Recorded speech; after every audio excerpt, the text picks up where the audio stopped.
Hello, my name is Mai Sawada, and I chose to do my project on women and diversity in STEM. I am a senior in electrical and computer engineering, and I will be graduating in December. My parents are from Japan, and I have spent most of my life living there. This class has reminded me how important it is for women and those of diverse culture and continue studying in STEM field and how underrepresented we are as a whole. Today, I'd like to give you a small history lesson and introduce some women that were key part of their STEM field. Then I'd like to review the current situation with women by giving some statistics. I will end up with two peer interviews and ideas that could help in involving more women for the future. I hope you enjoy my presentation.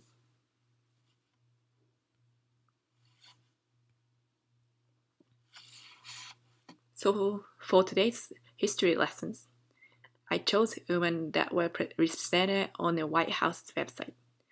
I stumbled upon this page and really liked the way it was presented. There's a small bio and accomplishments of each woman, and it is read by a woman of our time period who is also involved in STEM fields. This made me feel like women from the past are being represented by today's women. It also allowed me to see current real model for the STEM field and how I can also do amazing things like the women I am about to tell you about.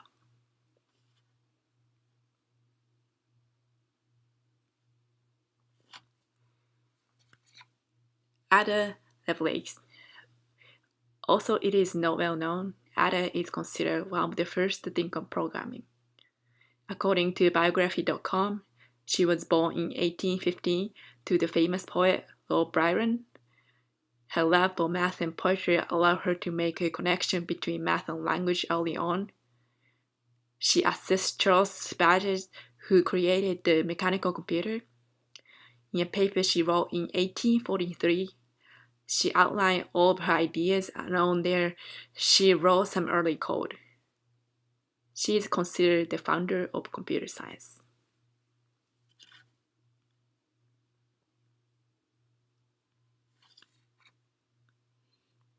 Anna Rogue de Prairie. Anna is an early example of a Hispanic woman who pursued a career in STEM and was originally recognized for her accomplishments. She was born in Puerto Rico in 1853. She had an early start in the education field as a teacher's assistant at 11.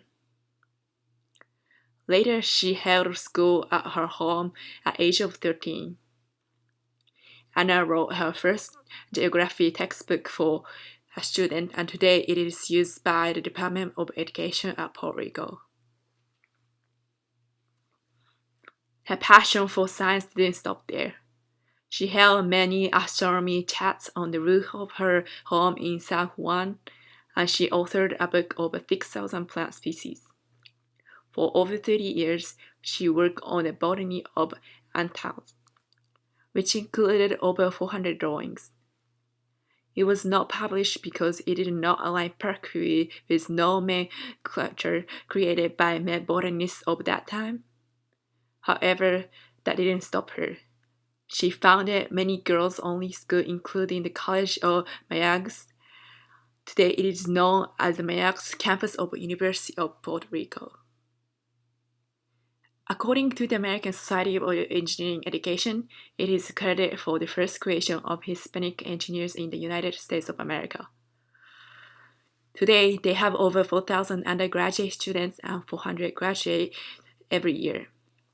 Her manuscript of Botany of Anthills has recently been rediscovered and it is being digitalized.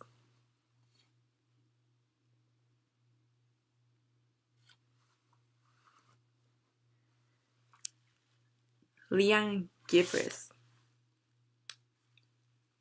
Born in California in 1878 and was the oldest of 9 children. She started her education as homeschool, and with much surprise to her parents, she decided to go to college. She pursued a literature degree at University of California at Berkeley and graduated with honors. She was asked to give the commencement speech at the graduation and was the first woman to do it.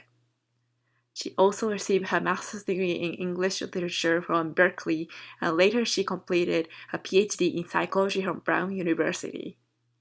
She started management consulting business, and it led her growing reputation at many prominent businesses.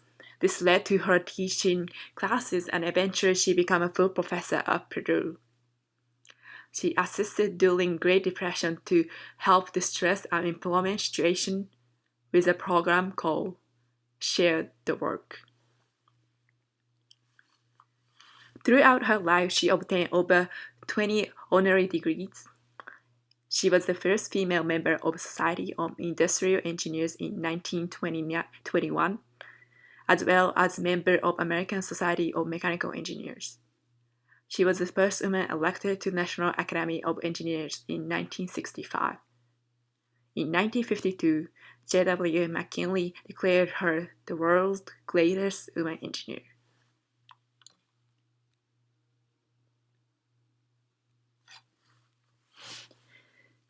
Edith Kirk. Edith was born in Maryland, 1883, as one of 8 children. She decided to pursue a degree in electrical engineering and was the first woman to graduate from MIT with a graduate degree in electrical engineering in 1919. She became the first woman to be professionally employed as electrical engineering in the United States and was hired by General Electric, GE.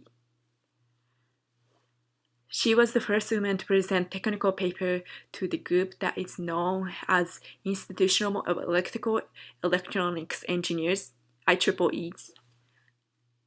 She was issued a patent for graphical calculator, which held simply extensive mathematical calculation and is still used today, especially at engineering. In 2015, she was inducted in the National Investor Hall of Fame for all her achievements and contributions.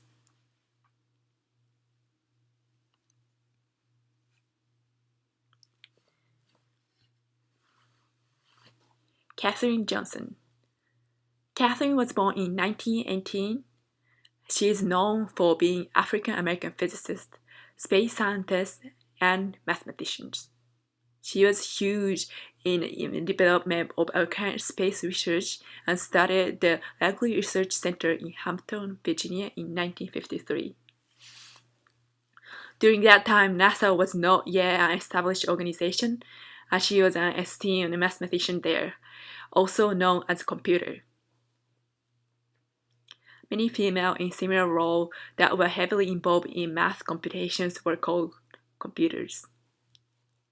She was heavily involved in trajectory computation of Alan Shepard's mission, and as well as the flight of Apollo 11. Her extensive knowledge of computers led to her working as a space shuttle and being a huge asset to NASA.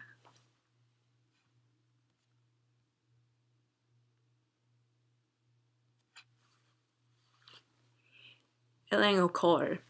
Ellen was born in Los Angeles, California during the year of 1958. According to biography.com, she received a Bachelor of Science degree from San Diego State University and continued in Stanford University for her master's and doctoral degrees.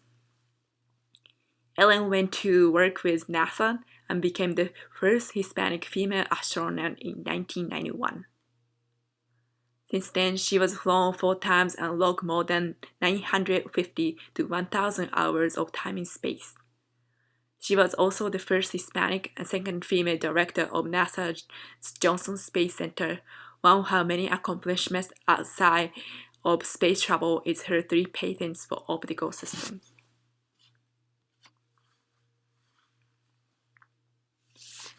I chose those women because I felt that they made big impact in different aspects of STEM fields.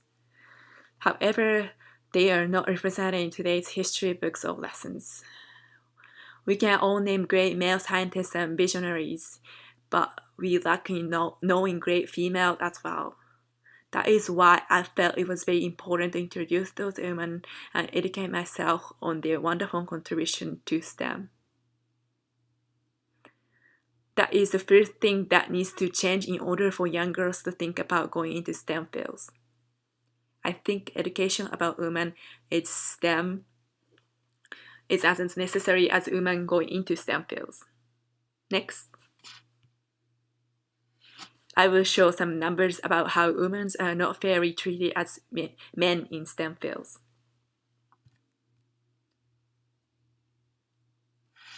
The figure shows gender equity in STEM.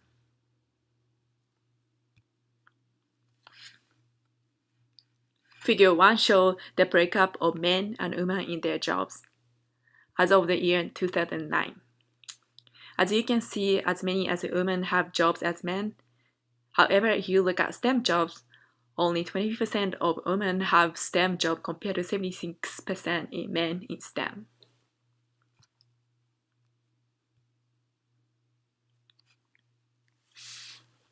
Table 1 shows total STEM employment by genders and educational attainment, and Table 2 shows employment breakdown in STEM occupation in 2000 and 2009. If you look at Table 2, you can see only 14% of women working in engineering field. Between 2000 to 2009, there's not much improvement in number of women in STEM. Also, notice more men work for STEM field without college degree, while almost all of women who work in STEM have a college degree.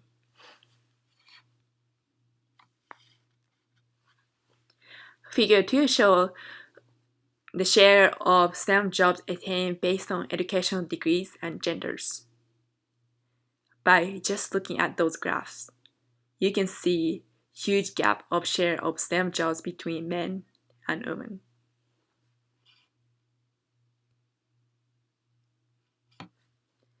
Figure 3 shows average hourly earning by genders and occupation.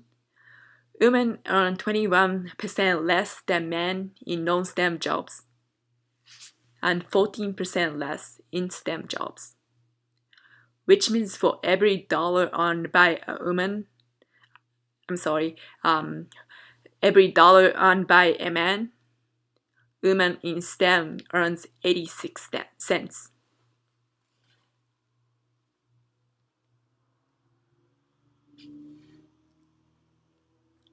Figure 6 shows how jobs break up with a college degree in STEM for men and women. As you can see, only 26% of women with STEM degree end up working in STEM, compared to 40% of men working in STEM. This could be due to women do not earn as much as men, as I showed you in previous slide.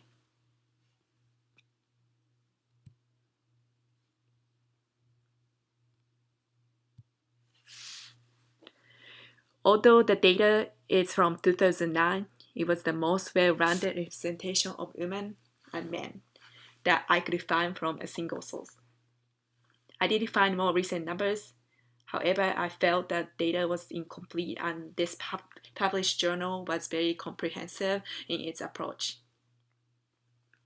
It included many factors in the research which I felt were very important to show in this PowerPoint. For example, it was beneficial to see pay raise next to the college degree numbers.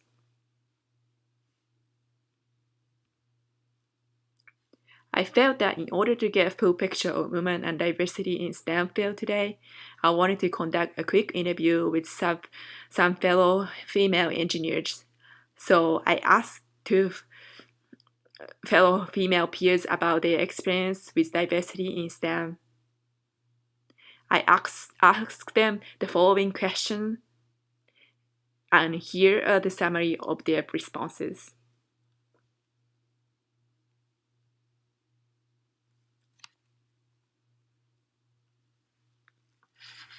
The first female engineer, Elizabeth Chavez, a Hispanic female, graduated from NC State with a bachelor in electrical engineering.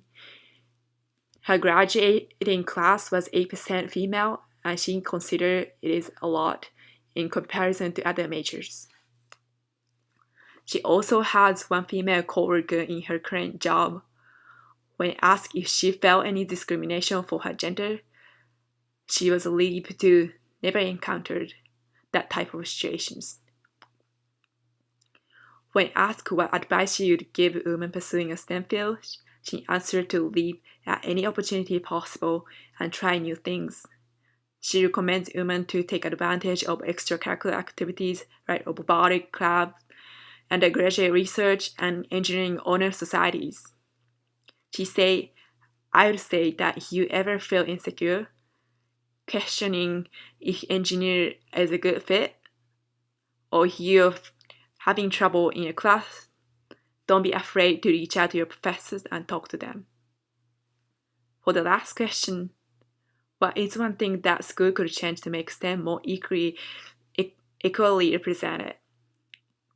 She comments that STEM exposure needs to start earlier in grade school.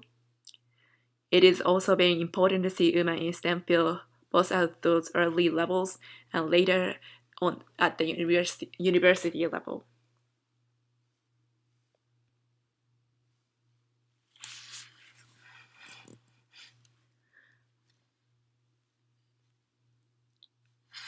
Veronica Galindo. She graduated from NC State with a bachelor in electrical engineering also. She felt that her graduating class did not have enough females. She remembers being the last one called in alphabet order. Veronica remembers a time she did feel discrimination in school and took some time to tell me about it.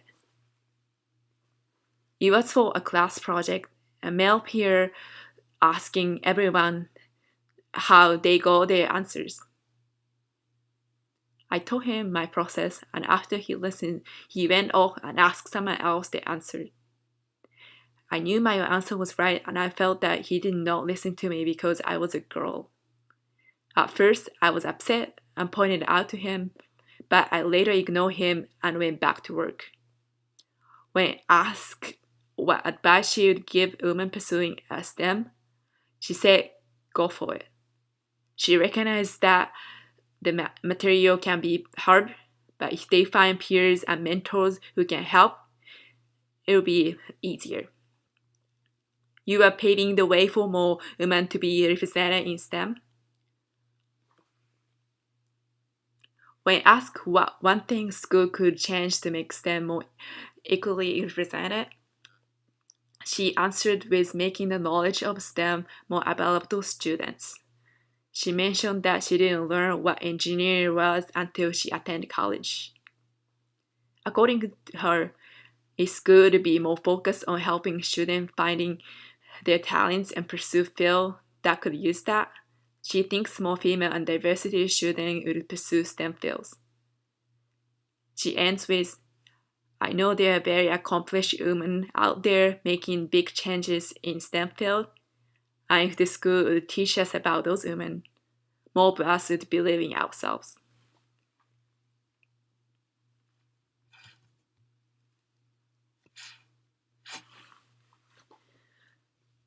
The history of women in STEM is very important to show our future generation where their science come from.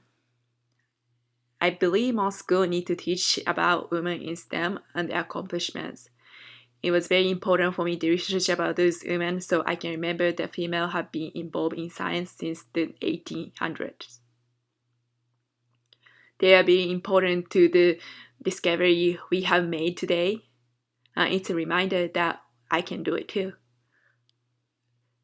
The statistics were from the US Department of Commerce, and although it's not the most recent, most updated source, I felt it was the easiest to understand and most complete. It showed that during those 9 years, we didn't make as many as changes as we would have liked, and that there is much more to be done. The peer interview were used to show how recent graduating female felt about women in STEM. They also gave great insight to how changes can be made for the future. I've enjoyed learning in this class. I really hope that my idea of adding more history of women in STEM can make a difference for women in the future. Thank you for your time and listening to my presentation.